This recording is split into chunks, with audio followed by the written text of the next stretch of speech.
আজ 10 জিলহজ। আজ সেই দিন যেদিন লাখো হাজি মিনায় দাঁড়িয়ে শয়তানকে পাথর মারছে।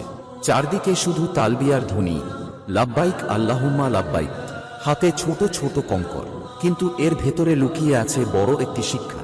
কারণ আজ হাজিরা শুধু শয়তানকে পাথর মারছে না, তারা নিজের গুনাহ, নিজের নফস, নিজের অহংকারের বিরুদ্ধেও যুদ্ধ করছে।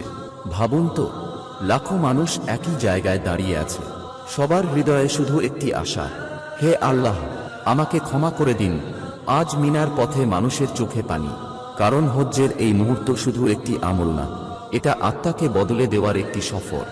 আজ কুরবানির দিনও হযরত ইব্রাহিম আলাইহিস সালামের সেই ত্যাগের স্মৃতি, যেখানে আল্লাহর সন্তুষ্টির জন্য সবকিছু উৎসর্গ করার শিক্ষা আছে। আর আজই ঈদুল আজহা। কিন্তু লাখো হাজির হৃদয়ে সবচেয়ে বড় আনন্দ হলো, আল্লাহ কি তাদের ক্ষমা করলেন?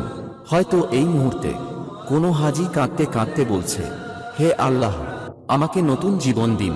হজ্জ শুধু একটি যাত্রা না, এটা আল্লাহর কাছে ফিরে আসার গল্প। হয়তো একদিন আল্লাহ আপনাকেও তাঁর ঘরে ডাকবেন। কমেন্টে লিখুন, লাব্বাইক আল্লাহুম্মা লাব্বাইক।